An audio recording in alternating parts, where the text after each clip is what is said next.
They laughed at her before the snow came, before the first winds screamed across the basin and stripped the last of the red leaves from the cottonwoods, before the sky turned white and never seemed to stop snowing, before folks realized this winter wasn't like the ones before. But by then the laughter had stopped, and no one could hear her name spoken without a tremble of shame. It started earlier than anyone expected. Late October, and already the river had a skin of ice on it. Elk were coming down lower than usual, spooked from the higher ridges. Coyotes roamed bold in the daylight, sniffing along fence lines. There was a stillness in the mountains, the kind that made men squint at the sky and mutter things they didn't want their wives to hear. But nobody listened to that kind of quiet the way she did. Her name was Clara Wexley, a widow, 32, 3 children. No man, no stock, no kin left nearby. Just a leaning shack 2 miles past the edge of the basin's last settlement, so crooked and weather-beaten that the cattleman joked it only stood upright out of habit. But Clara didn't laugh. She'd buried her husband in that soil, buried 2 babies too. She didn't have the kind of laughter that came easy anymore. Folks thought she'd lose the cabin after Hank died, thought she'd pack up the little ones, Emiline, Josie, and 4-year-old Tom, and beg her way into someone's parlor in town, maybe remarry, maybe vanish. But she didn't. She stayed. And as the season crept cold, she worked. Not worked like the rest of them, not like mending a fence or patching draft holes with rags. No, Clara dug, hauled, dragged logs alone, split stones, packed earth, hammered rusted nails with blistered hands. She scavenged from the burned-out barn on Peterson's old lot, pulled beams from a collapsed mine shaft. She built things, strange things. She nailed thick slabs of wood across her windows, but left small gaps toward the top for something she called a draft choke. She buried her fire pit and dug a channel behind it that ran under the cabin floor, lining it with flat stone she blackened with soot. She packed the outer walls with clay and horsehair and wet moss and sealed them again with tar she'd bartered for. She added a second roof, not laid on top, but built up and over, like a hood, and filled the space between with leaves and mud and straw she dried herself. When she asked the miller for his broken grain sacks, folks started watching. When she bartered a whole month's salt supply for a cracked iron stove door, they whispered. When she roped her children into hauling buckets of dirt to mound against the shack walls, they started laughing. Not cruelly at first, just the way neighbors do when they see someone doing something that don't make sense to them. "Looks like the widow's building a fort," one ranch hand joked. "She waiting for Sioux or snowballs?" Someone else added. "Fort Claraara," they started calling it, even carved it into a whiskey barrel lid and hung it on a post out front as a joke. She didn't take it down, but the joke stopped being funny in November. The snow hit early, hard and fast. First a dusting, then feet, then a whiteout that sealed every door and blanketed every roof. For the first 3 days, folks thought it'd melt by the weekend. It didn't, and more came. In town, the saloon stayed warm, but only because the men kept drinking. The general store ran out of kerosene the first week. At the livery, horses froze to death inside their stalls. The schoolhouse chimney collapsed under an ice dam. Folks began to burn furniture, then books, then whatever they had left. The cabins farther out, worse. Chimneys couldn't draw, roofs collapsed under weight. One boy died from smoke inhalation when his father tried to burn coal in a wood stove. Another froze trying to reach his uncle's place 5 miles off. And still, the snow came. It wasn't a storm anymore. It was a siege. Someone remembered Clara then. A rancher, Jonas Bell, tried to check on her, loaded up 2 mules with blankets and jerky and set off. He made it halfway before a drift swallowed the trail and 1 mule vanished into a sink of white. Jonas turned back, told folks he saw her roof through the trees and smoke rising, steady, but no one answered his calls. They said she was probably already dead, but inside Fort Claraara, inside that foolish, fortified shack, it was warm, not blazing, but livable. She lit a fire once in the morning, let it smolder into the underfloor channel, and let the warmth crawl beneath the beds. The packed walls held the heat. The draft chokes pulled in air slow and steady. The roof, double-layered, dripped but never caved. Her children slept huddled, but not shivering. They wore the coats she'd quilted from old flour sacks and rabbit hide. They drank broth from dried roots, thickened with marrow and flour. They read by lard lamps and whispered stories when the wind roared too loud. And Clara barely slept. Not because of cold, but because she'd done the math, counted the days, counted the jars, counted how long the heat would hold, how many coals were left, how much water could be melted before the roof ice wore thin. She was warm, yes, but she knew that warm ran out, always. Then came the scream, not hers, not her children's. It came from outside, somewhere in the woods, distant, male, then again, closer, then knocking, not at her door, at her wall. Someone had stumbled through the white and was beating bare fists against her packed earthen wall, screaming for help. She hesitated. That moment would haunt her forever. That pause, that split-second debate between opening the door and letting her children freeze or doing nothing, and letting a man die. But she moved, tore the boards off the door and cracked it open just wide enough. A man fell through, half dead, frostbitten, face blue, eyes glazed. She dragged him in, stripped his clothes, wrapped him in pelts. Her children cried, not from fear, but from the wind that burst in behind him. She resealed the door, heart pounding, eyes locked on the snow now blowing into the cracks she'd worked so hard to seal. His name was Elijah Crane, a trapper from south of the basin. He'd tried to reach town after his shelter caved in. He had no food, no fire, no bearings, only kept moving by muttering his wife's name. She'd died last spring. Clara warmed him with stones, made him drink broth, nursed his fingers back from black to red. He was the first to see the shack and not laugh. And when he sat up and looked around and saw how the ceiling hadn't sagged, how the warmth came from the floor, how the wind barely hissed through the thick plastered walls, he didn't joke. He wept, told her she'd done something no man he knew had done. That night she let him stay. He helped melt ice, mended a broken handle, and when she told him her plan, that the heat would run out in 2 weeks if they didn't ration, he didn't argue. He nodded, said he'd carry snow and dig latrines and sleep by the wall to catch the draft. And in the dead still of that night, the wind dropped, just for a moment. And in that moment, Clara heard something, screaming again. But this time, more than one voice. This time, children. Clara didn't think. She was already pulling on her boots before Elijah managed to sit up straight. The sound had been faint, yes, but not distant, not imagined. She knew the voice of a child's cry when it cracked against the wind. She knew the pitch of real terror, the kind that no pretend game ever came close to. It hit her like a stone to the ribs. "Stay with them," she said, voice low but sharp, jerking her chin toward the corner where Emiline was clutching Tom tight. Josie had buried herself under the patchwork hide, eyes wide. Elijah grunted, stood, but swayed. He still wasn't right. "Clara, wait, it's night." But she was already unbolting the back hatch. She hadn't built it for guests. It was a crawl hole, meant for waste disposal, a trickle of fresh air if the door ever got blocked, and maybe, if things turned, an escape. It opened beneath the slanted back overhang where she'd piled snow-packed logs against the wall. Clara pushed the wood aside with shaking hands, slipped into the hole, and braced herself for the white. The cold was immediate, bitter, punishing. It slashed into her cheeks and stole the moisture from her mouth before she could even cry out. The moon was nearly full behind the clouds, a grey glow that gave everything a deathly, pale sheen. Wind howled through the trees, low, hungry and constant. Then again, the cry, closer this time. Clara staggered toward it, keeping one hand on the edge of the woodpile as she moved. It was so easy to lose direction out here, so easy to get turned around and buried. She counted her steps. 17, 18, her legs sank thigh-deep in drifts. On the 25th step, her toe struck something. She fell forward, hands catching the edge of a snow-crusted bundle. It moved. "Help!"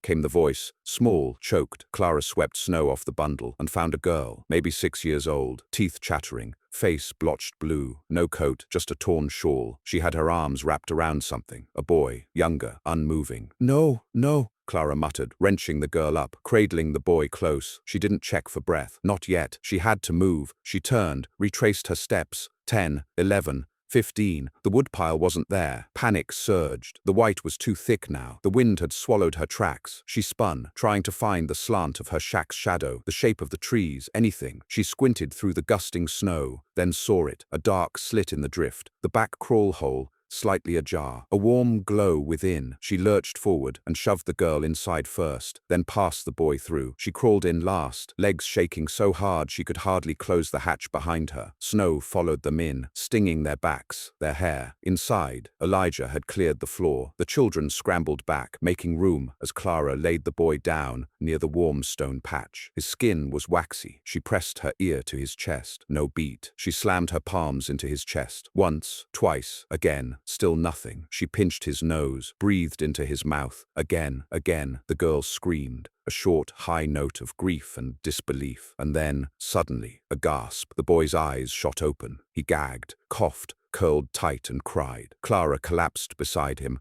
arms thrown around both children. She didn't realize she was weeping until Emiline knelt beside her and wiped her cheek. The shack, for the moment, held its warmth. But it wasn't a moment of rest. It was a moment of reckoning, because now she had 5 children, and enough food for 4, and still weeks left of winter siege. They learned the girl's name was Ruth. Her brother was Micah. Their parents had tried to reach a cousin's place near Dry Hollow. The trail had vanished in a whiteout, and the family's small sled had tipped. Their father had stayed behind to try and right it. Their mother had gone back to look for a lost pack. Neither returned. Ruth had tried to keep Micah warm under the sled canvas, but the wind pulled it away in the night. They had wandered, hoping to find a cabin. She remembered seeing smoke days ago. She remembered Clara's shack from summer rides to the basin edge. It was a miracle. Clara didn't think in those terms often, not since Hank, not since the second child that hadn't made it past her second winter. But this was something else. A child's memory and stubbornness had brought them straight into her arms. The cost of that miracle, though, was rationed food, tighter quarters, and more risk. Elijah said it plainly the next morning. "We don't have enough." "I know. If the storm breaks, we head for town. If it doesn't, we make it stretch." He looked at her, not with doubt, but with calculation. Then he nodded. "I'll cut smaller logs, make the heat last longer. I'll reduce the broth, add more root, less meat." Tom'll cry. "He'll get used to it." Elijah was quiet for a moment, then turned toward the crawl hole. "I'll pack it tighter. No more chances." He paused. "You shouldn't have gone out. You were half dead. Who else would have?" He met her gaze. "You shouldn't have." Then he went to work. The days blurred. Light and dark meant little. The clouds never parted, and the wind rarely paused. They lived by routine. Wake, warm, melt snow, cook, clean, tell stories, sleep in shifts. Clara taught Emiline how to scrape frost off the ceiling beams. Josie learned to keep the lard lamps filled without spilling. Ruth cleaned and rewound the spare wool wraps. Elijah taught Micah how to split kindling from scrap without wasting strength. And Tom, little Tom, learned to be quiet. That was the hardest. At 4, he didn't understand rationing, or silence, or why he couldn't climb into Clara's arms whenever he wanted. She still held him, yes, but only after she'd seen every other child settled. He grew pale,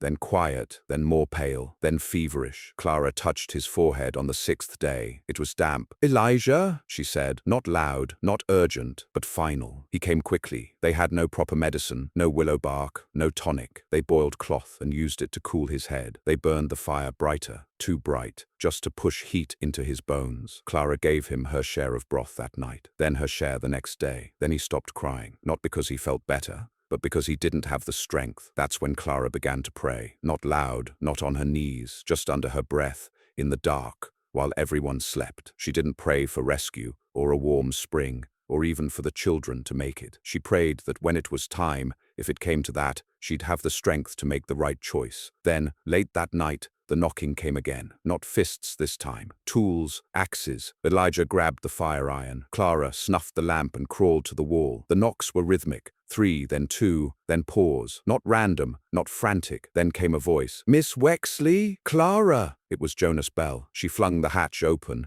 and pulled him inside before she could think better. 2 other men followed. One was limping. One collapsed the second he crossed the threshold. They brought cold, snow, blood, and news. Town was dying. The general store had burned down in a stovepipe accident. The livery was gutted by wind. The saloon caved in and crushed 3 men. The schoolhouse chimney fire spread. People were scattering. Some froze trying to reach old claims in the hills. Others tried for the river. Some just vanished. "We saw your roof from the ridge," Jonas said, eyes wide at the ceiling structure. "Didn't believe it was still standing." Clara fed them without asking questions. She could see what they were. Survivors. Barely. If they'd made it, more might try. More might come. And her food was gone. By dawn, she knew what had to be done. She gathered the children. Elijah stood behind her. Jonas and his men were asleep in the corner. "We're going to save the heat," she said. "We're going to make one big burn, then seal the fire in the floor. After that, no more open flames." "Can we still eat?" Josie asked. "Yes," Clara lied. But Elijah knew. He saw it. He said nothing. He just went outside before dawn and hauled back snow-drenched wood until his arms bled through his sleeves. They burned the fire until it was a roaring wall of light. Then they sealed it. The floor glowed with heat, and the silence after was deafening. Clara curled with Tom that night, whispering lullabies she couldn't finish. And in the darkness, Micah cried softly into his sister's arms. By the 14th day, the inside of the shack no longer smelled like smoke. That should have been a blessing, a sign the fires had worked their heat into the floor stones, and the packing layers were doing their job. But Clara missed the smoke. Smoke meant fire. Fire meant choice. Now, the heat came only from what remained stored in the walls and the earthen floor. A slow, fading ember that Clara could feel in her knees when she stood too long and in her breath when she woke to frost on her lashes. It was enough to stave off death, but only barely. No more cooking, no more melting. The lard for the lamps was frozen stiff. The shack had become a tomb with soft walls, its warmth tapering like a breath you couldn't quite finish taking. The men from town, Jonas Bell and the others, had not been idle. The one who collapsed on arrival, a ranch hand named Matty, had not risen since. His body remained in the corner, wrapped in a tarp Clara kept for firewood carrying. They didn't speak of him. The other man, Harlon, had a frost-bitten leg that was turning dark from the thigh down. He gritted through it with clenched teeth and one-word sentences, but Clara saw the signs. If spring didn't come, and soon, Harlon wouldn't see another morning. Jonas did his best. He tried to fix the draft chokes, to double-check the roof, to repack the crawl hole. But he didn't understand the logic of Clara's construction. He'd never seen heat move through a tunnel of packed stone. He asked questions and she answered patiently at first, then coldly when he began questioning her priorities. "You let in 2 more mouths," he muttered one morning, not looking her in the eye. "I saved 2 children," she replied, "and doomed the rest of..."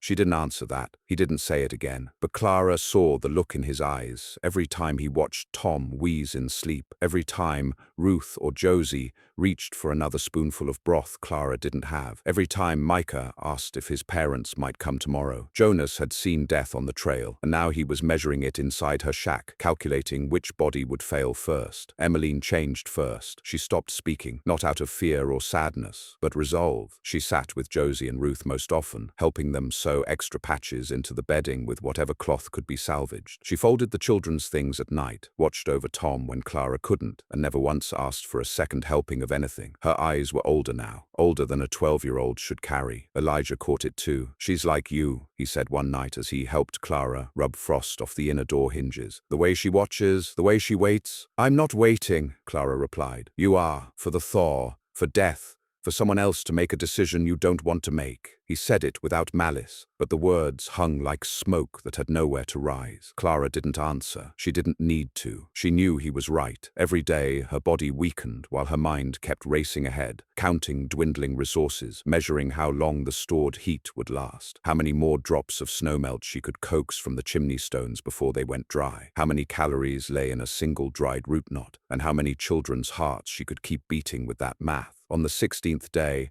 Micah passed out mid-sentence. They were playing a quiet game. The children had taken to drawing letters with their fingers on the frost-glazed wall, guessing words silently to preserve breath. Ruth had just finished spelling home, and Micah had turned to answer when his knees folded and he dropped like a string-cut puppet. Elijah caught him. There was no fever, no cough, just nothing. Clara dripped melted snow onto his tongue, dabbed his face with the last warmed cloth she had tucked near the stone floor, rubbed his limbs until color returned. When he woke, he didn't speak, just turned his face into her chest and trembled. That night she gave him her portion again, and the next morning Jonas confronted her. "This can't go on," he said, standing over her as she knelt near the sealed fireplate. "You're welcome to leave. Don't insult me. You came here uninvited. You brought nothing. You think you're owed decisions? We're all dying. I know that. Then stop pretending it's not happening." She stood, slowly. Every joint ached now. Her fingers were wrapped in strips of cloth to cover the cracks and burns from frostbite. Her hair was knotted, lips split, but her eyes, they were steady. "You want to talk rations? Talk to Elijah," she said. "You want to talk survival? You make a plan. You want to talk death?" She stepped closer. "Then you be the one to speak it to the children, not me." Jonas left the room. That night, Emiline followed Clara outside. The wind had died, for the first time in weeks. A pale moon shone weakly through parting clouds. Clara had gone to dump the waste bucket far from the crawl hole, keeping her scarf pulled tight to her nose. Emiline stood beside her without speaking. "You shouldn't be out here," Clara said softly. "I'm not cold." Clara doubted that, but she didn't press. They stood in silence until Emiline spoke. "If you had to pick one of us," she said, voice quiet, "you'd pick Tom." It wasn't a question. Clara's breath caught. "I wouldn't ask you to," Emiline continued. "But I know. He's small. He needs you." Clara looked at her daughter. Really looked. Emiline was thinner now. Her coat hung looser. Her cheekbones were sharp, skin pale. But there was no fear in her eyes, only acceptance. And something else. Purpose. "I would pick none of you," Clara said. "I would pick myself. If I had to lose someone, I would choose to go before any of you."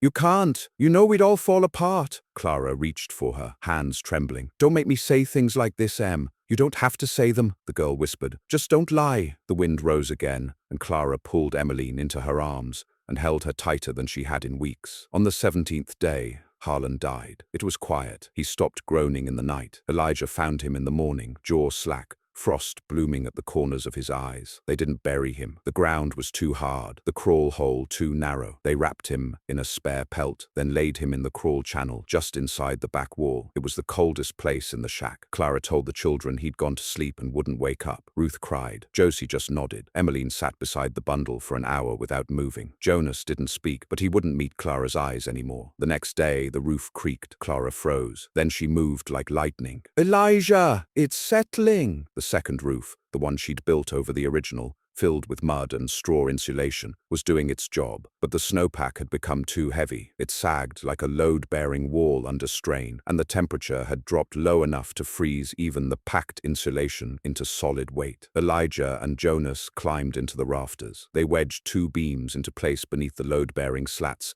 and began hammering braces. Clara gathered every child into the warmest corner and told them to sing, softly, to keep fear from settling in. Then came the crack, not loud, but final. A support beam split halfway through its middle. Elijah shouted. Clara screamed at the children to get under the beds. Jonas leapt, trying to hold a brace that wasn't his to carry. And then silence, not collapse, just stillness. The beam didn't fall, but the entire roof had sunk another inch. Elijah climbed down, breathing hard. "That's it. It holds for now, but another foot of snow will kill us," Jonas finished. Clara stood by the door. "We need to dig," she said. They turned. "Dig what?" Jonas asked. "Out. Through the crawl. We can't hold here forever. You said we couldn't go." "We can't stay," Jonas hesitated. "There's nothing out there." "I'm not trying to find town," Clara said. "I'm trying to find a way out before the roof falls in," they argued. Elijah sided with Clara. Jonas didn't, but they all knew the truth. If they didn't start moving snow now, it would bury them alive later. And so, with frost-bitten fingers and rope-wrapped shovels, they began to dig. Elijah led the tunnel outward through the crawl channel and angled it toward the slope behind the cabin. Jonas packed snow behind them, keeping the interior from losing too much heat. Clara rationed movement, sent Emiline out with warm stones to mark the tunnel's bend and return. Every 2 hours, they switched. Every 4 hours, someone fainted. But by the end of the day, they'd made 6 feet. And that night, for the first time in 18 days, Clara stepped outside into air that did not howl. The stars were out. The wind was gone. The cold was deep.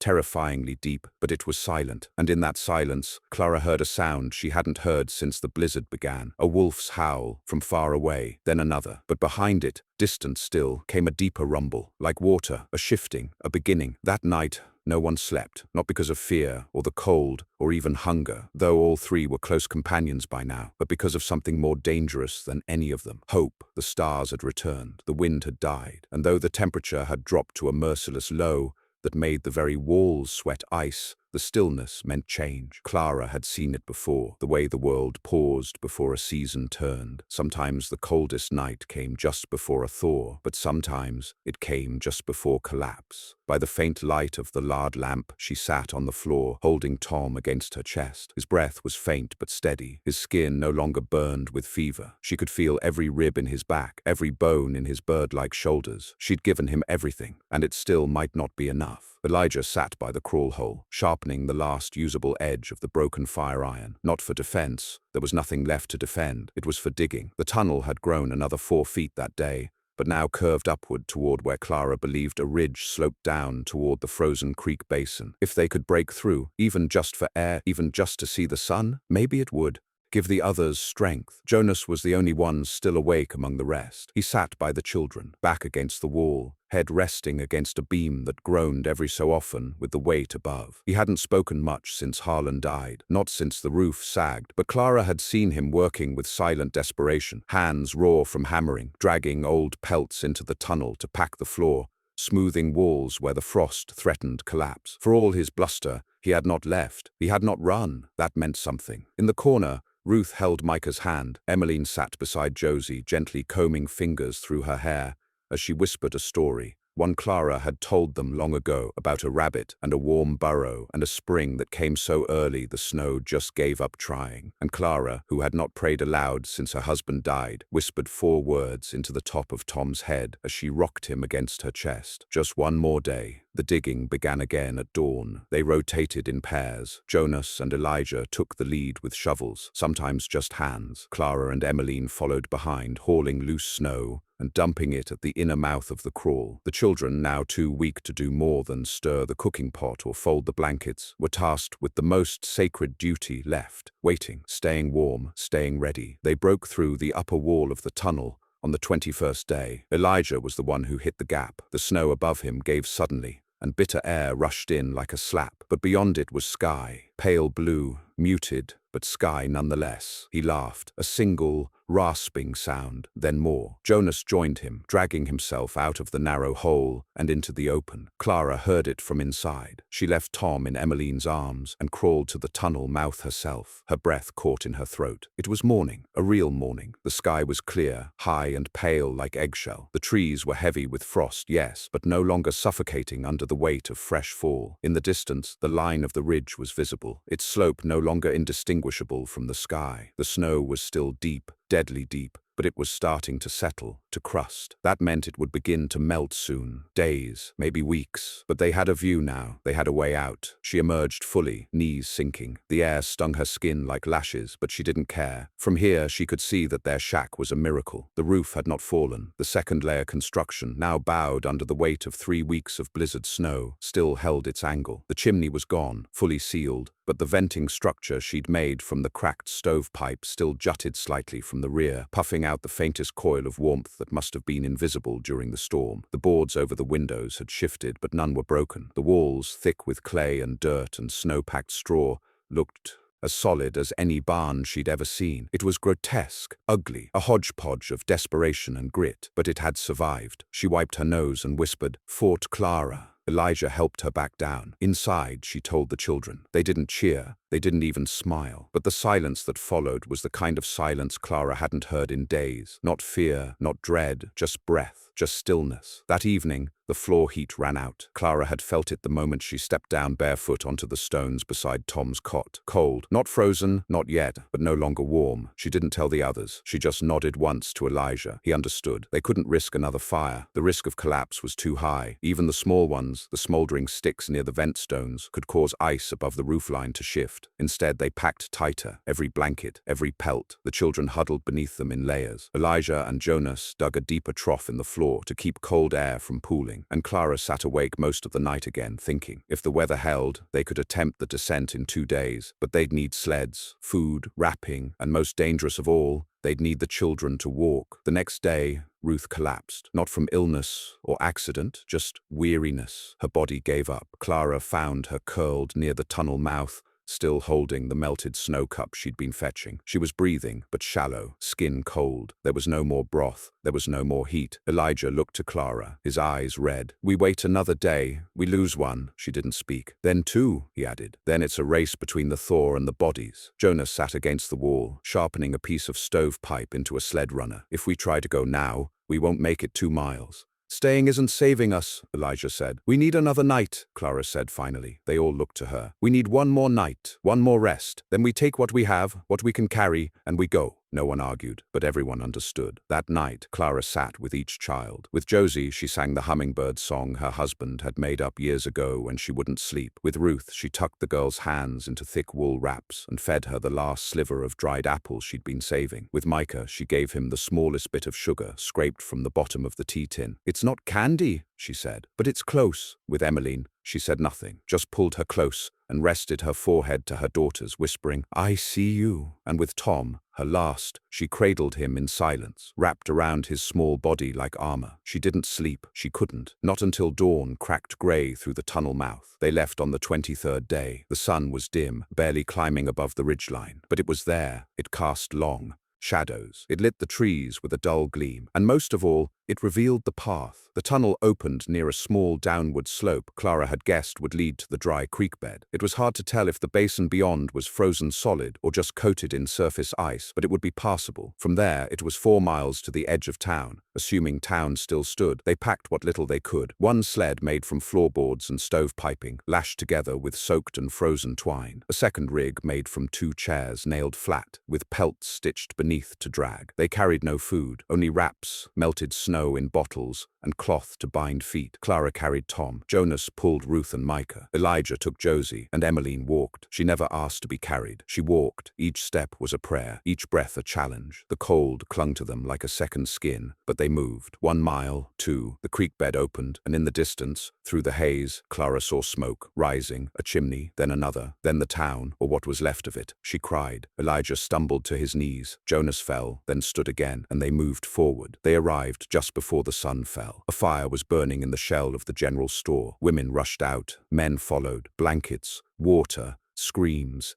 hands, arms, and children, so many children, staring wide-eyed at the strange procession from the snow, a ghost train of ash-faced survivors. Someone said her name. Clara didn't hear it. She was already slipping to her knees, Tom in her arms, as the warmth finally wrapped around her again. And from behind her, Emiline's voice, "She built it. She kept us alive." Spring didn't come fast. It never did in the basin. Even after the town began to rebuild, even after the days grew long and the wind softened, the freeze clung to the mountains like an old spiteful ghost. But inside the general store's upper loft, hastily turned into a shelter for the sick and the survivors, the frost finally began to lift. Clara opened her eyes for the first time in 2 days, to the sound of soft breathing, not hers, Tom's, curled in a cot beside her. His small chest rose and fell in the slow rhythm of sleep, not struggle. His cheeks were pink, not blue, and his hair, tangled and matted, had been gently brushed to one side. She reached out, barely able to lift her arm, and touched his face. He stirred, whimpered, then whispered, "Mama." That single word cracked her. Tears came silently, not the kind born of pain or fear,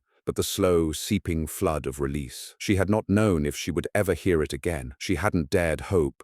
Across the room, Emiline stirred and rose from her cot. She had barely slept since their arrival in town. Too many hands to help, too many children to comfort. She had cleaned Ruth and Micah, helped dress Elijah's wounds, even sat beside Jonas during the hours when his fever broke and returned. Clara had watched her from behind half-lidded eyes, half awake, and seen not a girl anymore, but something harder, older, deeper. The child she'd raised was gone, but in her place stood someone stronger. "You're awake," Emiline whispered. Clara nodded. "Tom? Better. The others? Alive?" Clara closed her eyes again, not in sleep, but in quiet, in thanks, in disbelief. The town had changed. Much of it was gone. The schoolhouse had collapsed entirely. The livery was just a pile of scorched beams. The saloon, once the warmest place in town, had become a soup line for the displaced. But the people, those who remained, had changed more than any structure. When word spread that Clara Wexley had saved 5 children, 3 grown men, and a home they'd all mocked, a silence fell over the settlement. It wasn't just guilt, it wasn't just awe, it was something more difficult for proud people to express: reverence. No one laughed about Fort Claraara anymore. In fact, by the end of April, the name had passed into town talk like it was always meant to be spoken with seriousness. Children whispered stories about it in the alleyways. Men at the store used it when referring to any structure that looked solid enough to outlast a storm. "That's a good Fort Claraara wall you got there," they'd say, and nod with respect. It became a phrase,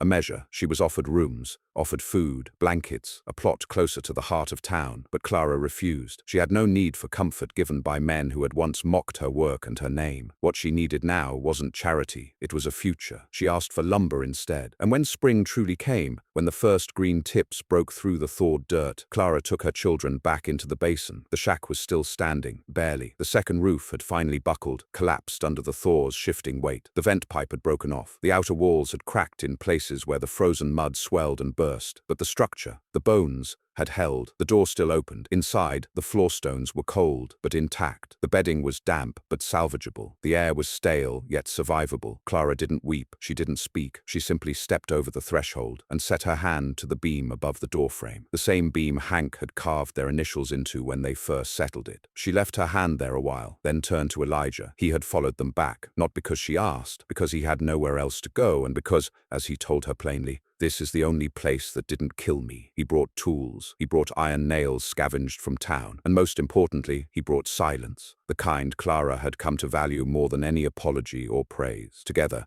they began to rebuild. Not replicate, not restore, rebuild. The shack would never be the same, and it shouldn't be. It had done what it was built. to do. It had kept them alive. Now it was time to make something new, something worthy of the blood and breath that had survived within it. The children changed too. Josie took to the land with a kind of watchful joy Clara had never seen in her before. She chased rabbits. She helped lay kindling. She began collecting stones, always in threes, for Ruth, for Micah, and for herself. Micah grew quieter, but his hands were never still. He built small structures from sticks and clay, tiny versions of the wall supports he had seen Elijah use. Ruth helped him, drawing little figures in the dirt outside to watch over them. And Emiline, now nearly 13, took charge of rationing, of cleaning, of guiding the younger ones with a calm that left Clara breathless. She had become the second spine of the household, firm where Clara was tired, soft where Clara had become too brittle to bend. Tom spoke more, laughed more, but never asked about the fire. He remembered, Clara could tell, but some memories, she decided, didn't need retelling. Not yet, maybe not ever. By midsummer, the new structure stood, wider than before, taller, not pretty, not by town standards, but solid, insulated with a double layer of dry packed earth and clay, vented with the proper piping, roofed in beams that had been cured under open sun. It had a chimney, yes, but also a buried thermal channel that stretched further now, lined in flat stone and ash. There was an actual draft choke system this time, built with sliding shutters rather than nailed boards. Clara had learned from her mistakes. She had tested everything twice. No one offered to help, and she didn't ask. But one day in late June, a rider came from town. He brought supplies, grain mostly, a small packet of salt, a coil of rope, an envelope. In it was a note, unsigned. "You were right. You were always right. This place won't forget what you built. We've started digging cellars now, proper ones, with packed walls and venting. They call them Clara shelters. Didn't ask your permission. Hope you don't mind." Clara smiled. She didn't write back. She folded the note, tucked it under a loose plank in the wall near the stove, and let it be. By the following winter, nearly every homestead outside the basin had reinforced walls. And when the first snow came, softer, slower this time, Emiline stood beside her mother at the new doorframe and asked, "Think anyone will come knocking this year?" Clara shook her head. "If they do, we'll open the door." They stood there for a while, watching the flakes drift. Inside, Tom played near the stove. Josie and Ruth braided rope for more quilts. Micah was stacking stones near the windowsill, building tiny towers for reasons only he understood. Elijah came in from the barn with an armful of chopped kindling. "You gonna stand there all day?" he asked. Clara glanced sideways at him, smiled faintly. "We were just remembering," he nodded. "We do that a lot now," and they did, but they didn't speak of it like a horror, not like a legend either. They remembered it the way survivors remember, with quiet, with gratitude, and with the certainty that nothing had been wasted. Not a board, not a breath, not a single handful of packed earth. That winter was still called the siege winter by those who'd lived through it, but in the Wexley household, it had another name, the winter of Fort Claraara, the shack that held, the widow who fortified, and the children who survived.